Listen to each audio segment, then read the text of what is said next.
It's another session with cooking with the Demarias. And here we are in our kitchen, and what we're going to do is we are going to put a chicken pasta salad together.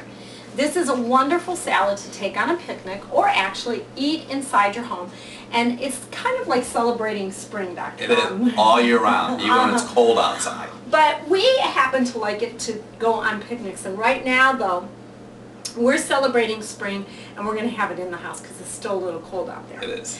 Okay, today what we did is we chose rice pasta to cook with and to start our pasta salad with. And why did we do that, Dr. Bob? Well, you know, it's really interesting. We have so many patients that come into our office that have a gluten issue. And we do a lot of diet sheets with people from around the world, and oftentimes we'll see chronic health problems because they eat a lot of wheat. So we have chosen, and we don't even eat a lot of pasta, but by using the rice pasta as a part of our everyday menus, we don't have to deal with wheat, because see, wheat can cause a lot of sensitivity, depletes the body of zinc.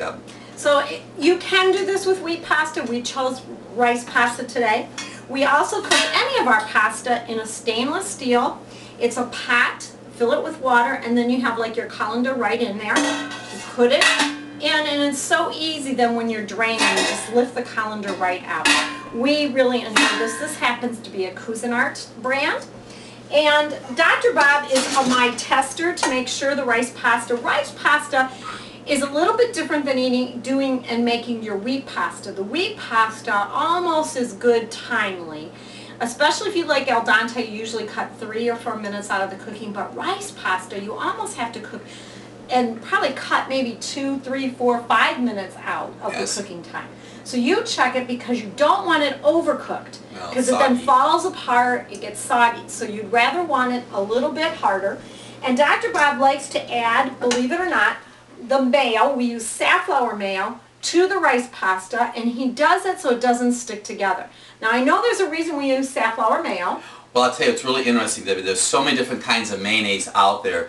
We don't use mayonnaise that has soybean oil. And soybean oil, we have found, is really not that healthy. We use safflower oil and sunflower oil. Now, just be aware of this. And we talk about this in our various books, especially Dr. Bob's Trans Fat Survival Guide. When you use a lot of safflower oil or sunflower oil, it can cause pain. I like to add the safflower oil mayonnaise right while the pasta is still warm, because it'll absorb it a little bit so it won't stick together. So we don't use soybean mayonnaise. We use safflower oil mayonnaise, but we don't use a lot of it, not to confuse you.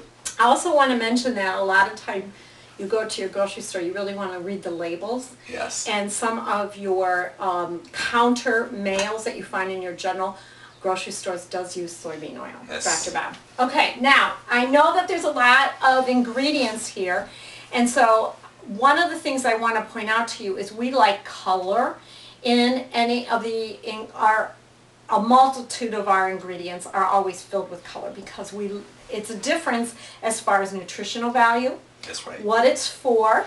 And so tonight we have tons of color that we're going to add. So there's a lot behind me, but I will take a minute with Dr. Bob and we'll explain everything we're putting in.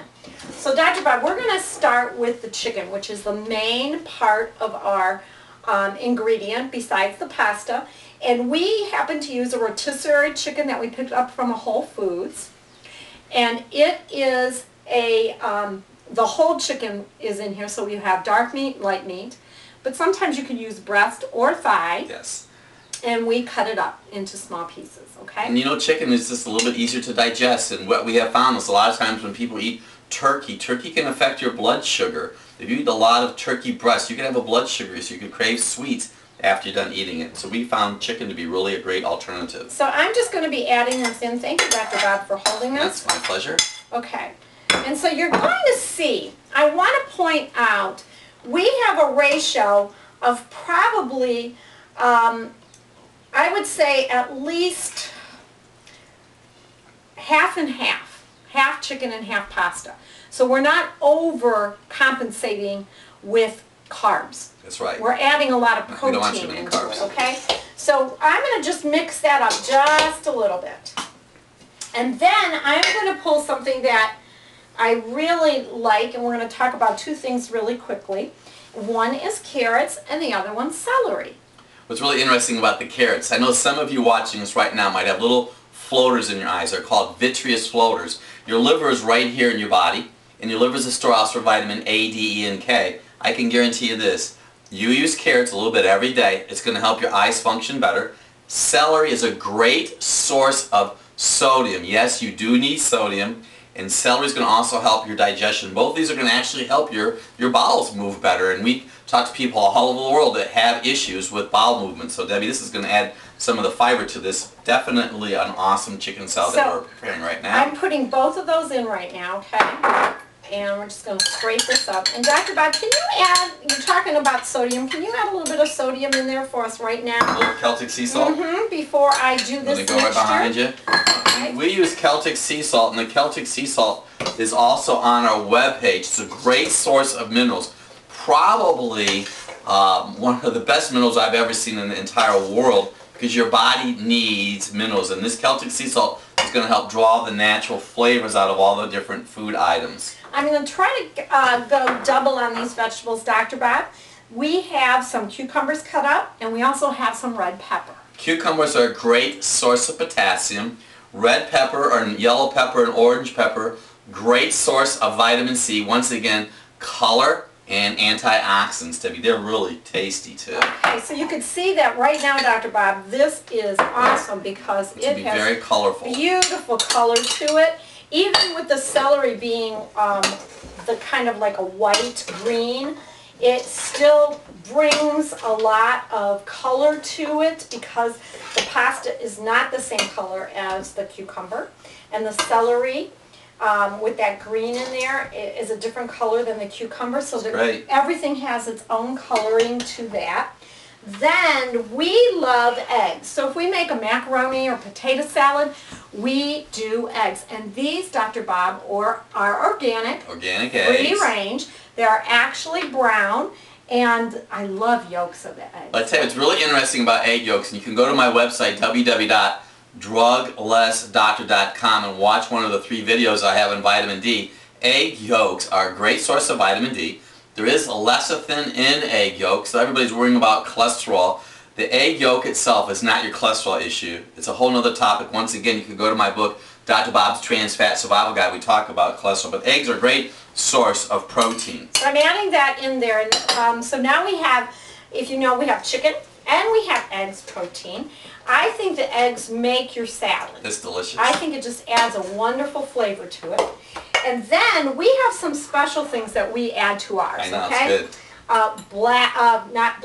Green olives. The green olives have the pimentos, and we happen to like that, so we're doing red and green Christmas.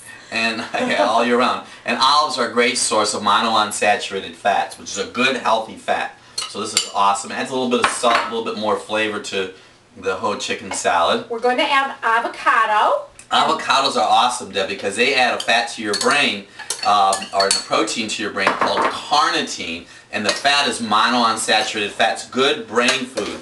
Add some avocado to your diet. Now, if you have problems falling asleep at night, cut back on the avocados because they are a high source of copper. But we look at this. Go ahead, Deb. I'm sorry. This is okay, Dr. Bob. I know you like to give them all the information that you can.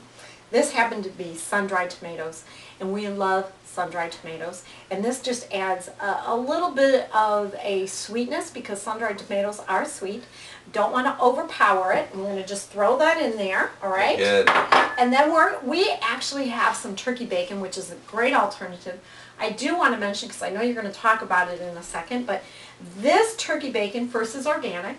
And second, the turkey that this bacon was made for is actually fed organic food. It's good. It's really good. So you can talk about that. It's a great source of protein. We don't encourage pork bacon. It just can be very toxic, and we have found it's a great alternative. You can make great BLTs, bacon, lettuce, and tomato sandwiches with this particular type of. It smells really good too. I wish we could have everybody smell the essence of this. Okay. I think we should be having an army over tonight, Dr. Bob. Look at all this. Okay. Okay, we're going to add some mayo now to that. And mixing it up, presenting it to everybody. And it's going to be an awesome meal. I wish you could be here to join us.